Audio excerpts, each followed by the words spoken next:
This podcast is sponsored by BetterHelp. We may be a comic duo, but we take mental health very serious. BetterHelp is the world's largest therapy service and is completely online. BetterHelp is a network with over 30,000 licensed and experienced therapists who can help you with a wide range of issues. To get started, answer a few questions, and BetterHelp can match you with the right therapist from their network. You can message your therapist at any time and schedule live sessions when it's convenient for you. If your therapist isn't the right fit for any reason, you can switch to a new therapist at no additional charge. With BetterHelp, you get the same professionalism and quality you expect from in-office therapy, but with a therapist who is custom-picked for you, more scheduling flexibility, and at a more affordable price. Get 10% off your first month at betterhelp.com/amp. That's BetterHelp, HELP.com/amp. Grab your coffees, grab your teas. If it's at night, grab your wine, grab your beer, grab your White Claw, high noon, whatever it is. I'm recording at night, but it's Sunday night. I'm drinking a hot peppermint tea, not for any reason except for that I like them. I like peppermint at night and I like tea. So that's what I'm doing. So I was scrolling through my socials and I actually saw 3 or 4 friends mention that they took a test online, different tests. Now this is all different stories. And they said, and now I know what I have. I self-diagnosed myself. And I was very concerned about that, but I'll tell you why I got concerned about that. Not because I thought that they were wrong. Let's just get that clear. I don't care what people do. You do what you need to do. We need to be our own advocates and we need to learn what we have so that we can explain it to whoever we need to explain it to, specialists, doctors, whatever we decide, holistic, anything like that. So let's just get that out of the way. I'm not against anything that you do, but there was 3 or 4 friends that said they self-diagnosed themselves and this is how they were going to do it. And nothing that they said offered seeing maybe someone that was a specialist in it. And I got so concerned for them, but obviously it's not my life. So you do you, right? But I just want to share something that I did. So 10 years ago-ish, 10 years, I can't remember now, I had Graves' disease. So it's thyroid disease. It's hyperthyroidism with a few other things that come around. And I got tested and it showed that my thyroid was off the charts. At my age at that time, my antibodies should have been at 35. They were over 1,000. My levels, like my TSH and all that, they were all just off the charts. And I was very sick. And so they started me on medicine and I had the mentality that I was just way tougher than this disease and that I wasn't going to do anything about it. It wasn't until I was at a park with my kids and my mom and we were walking through and I just felt very tired. And I have always been someone that works out and all that. And I just, for those 2 years that I was fighting whatever was going on with me, I really wasn't working out. And I remember looking down at my legs and they had absolutely no muscle in them. And I didn't realize it because it was we were just into nice weather. So I had been wearing sweatpants and jeans and pants. And I finally had some shorts on. I looked down, I was like, oh, where are my calf muscles? And then I kind of, after we were done at the park, I got home and I was like, okay, so I've gained a little bit of weight. My stomach looks kind of swollen, but, just whatever. After 2 years, you kind of just get used to something, how you just do that. You kind of settle. And I looked at my calves and, I was a runner and I worked out and I had no muscle and I was tired and, I had the puffiness under the eyes and stuff. And I thought, well, it's probably time to maybe go see someone, an endocrinologist and just see what they say. So I asked my mom to come with me and I actually still have this doctor. She's phenomenal. I went to go see her. We did all the blood work in the office and she said, you are very sick. My kidneys were failing. My liver was failing. I had heart palpitations. I had migraines every day. I was sleeping. So I had like chronic fatigue syndrome, sort of, but it was because of the thyroid. All my numbers were off. Like just anything you can think of. My vitamin D was low. My B was low. Everything was off. It was all in the red. And she said, we need to fix this immediately. So we did what we needed to do. And it took a couple years for me to get back. Like this was 10-ish years ago. My heart palpitations just stopped in 2020. because I've been seeing her every 6 months and we get blood work and we adjust and, all this fun stuff. I won't tell you everything, but it was not good. And so for a couple years, I was self-diagnosing because I just didn't think that anything was really wrong. Like I heard, okay, you have Graves' disease, you have hyperthyroidism, we'll just take this medicine, and everything else that's coming could be old age, or how sometimes you just think that kind of stuff.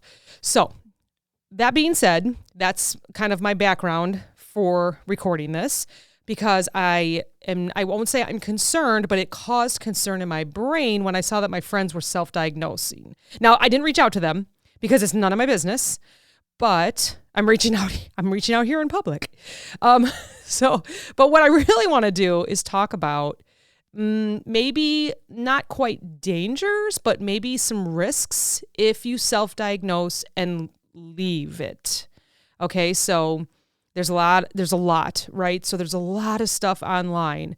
The internet provides a wealth of health information, and that I have to say, WebMD, Google Doctor, I go and check things out too. Like, why is this happening? And then I give it a couple days and it goes away, so I don't have to worry about that search anymore or what I thought it was. And let's also remember that when you go to search something, Google or any of those other sites are going to give you maybe the worst and then bring it down. So, immediately you might panic and be like, holy cow, this is horrible. So while it provides a wealth of health information, attempting to diagnose oneself without proper medical expertise might lead to some potential issues. Again, I'm not telling you what to do. I'm just giving you my experience and what I think about it. So the biggest thing is inaccuracy. If you misinterpret symptoms leading to inaccurate self-diagnosis, it can present similar symptoms. Self-diagnosing is based solely on a symptom, so it could result in misidentification of an underlying issue. Of course, if you're short of breath and you think, oh, well, maybe it's asthma, maybe it's your heart, or, obviously, again, not a medical professional. I'm just saying, this is why maybe seek someone. And, let's just say this as well. If you go to your physician, your family doctor, and you say, here are all my symptoms, and they say, well, let's do a few tests and allow them to do it. And then you can decide what you want to do after that. I have, very unfortunate, I have friends that have cancer, a couple of them, and one decided to do something else, and one decided to do this thing. And, they'll tell you what they think the best next steps are for whatever you have. And then you still are able to be your own advocate and do what you also think is the best, along with working with your doctors. So we'll say that as well. So this, if you self-diagnose and you leave things like I did for 2 years, it could delay the treatment, which it did. So I suffered for a long time, and then I still had to suffer even after we were making me better because I waited too long. So incorrect self-diagnosis can lead to delays in seeking professional medical advice, which, like I just said, happened. And some conditions require prompt intervention, right? So delaying the treatment can have an adverse consequence to your health, which it did for me, which is why we're talking about this. I still have issues because I waited too long. The damage was done, and now we just have to work on making sure that everything works the way it's supposed to work. The other thing is overlooking serious conditions. Now, you can consider, sometimes as an individual, we may not consider more serious or complex medical conditions when self-diagnosing. Certain health issues may have subtle or initially mild symptoms that can be overlooked without a professional assessment. So if you just think it's a little bit of a cough, or like I said, like a shortness of breath, you may just, your body, how you feel. So you're like, we'll just go a couple more days. That's got to be because I had, I was dusting the other day, or, a nosebleed. Oh, it's just dry in the house. It also brings on anxiety and stress. So when you self-diagnose, especially when based on information found online, it can contribute to unnecessary anxiety and stress, which is what I was just talking about. You look something up and all of a sudden it'll tell you the worst. Like, I'll give you another example. So I started on some medicine a couple weeks ago to level off my mood, and it caused tinnitus, which is ringing in the ears. And so I looked up, does this medicine cause tinnitus? And it says, actually, it's because you're going deaf and you have a brain tumor. And it told me all these different things. And I thought, oh, you know what? We're just going to send a message to the doctor that gave me this medicine and see what she thinks. And then I saw her Friday and we switched a few things. So anxiety and stress. So the information on the internet may not always be accurate, and individuals may unnecessarily worry about conditions that we do not have, which is why we're here. Anxiety makes me poop. We have anxiety, so of course we're going to worry about everything. So if we look something up, it could make it worse, right? We may have mixed coexisting conditions, so professionals are trained to consider a comprehensive range of factors when diagnosing a condition. Self-diagnosis may lead individuals to focus on one symptom, right? Or while potentially overlooking another condition. Well, for me, I had like some back pain during those 2 years of just, okay, this is what we're going to do. And really it was my kidneys telling me, help, something's going on. We need to adjust medicine. We need to go see a specialist. We need to get you better. And I didn't listen. So listen to all of everything that your body's telling you. Listen to everything. So the last one is incomplete information. So medical professionals have access to comprehensive medical histories, diagnostic tests, a range of information that individuals may not possess.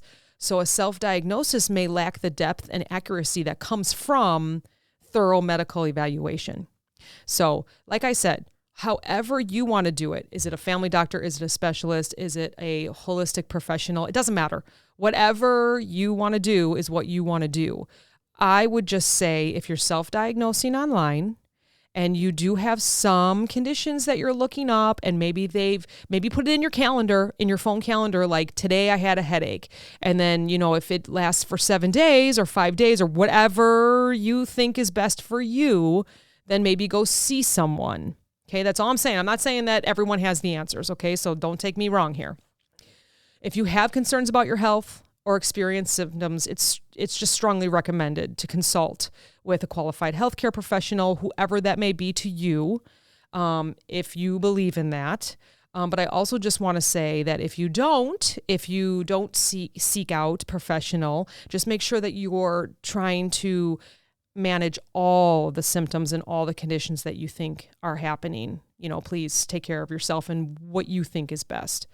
So I just wanted to say all that because my heart went out for those that I read that they were self-diagnosing and that they weren't going to see anyone. And I thought, maybe it's not that bad, but maybe it's something worse, or maybe they're right on.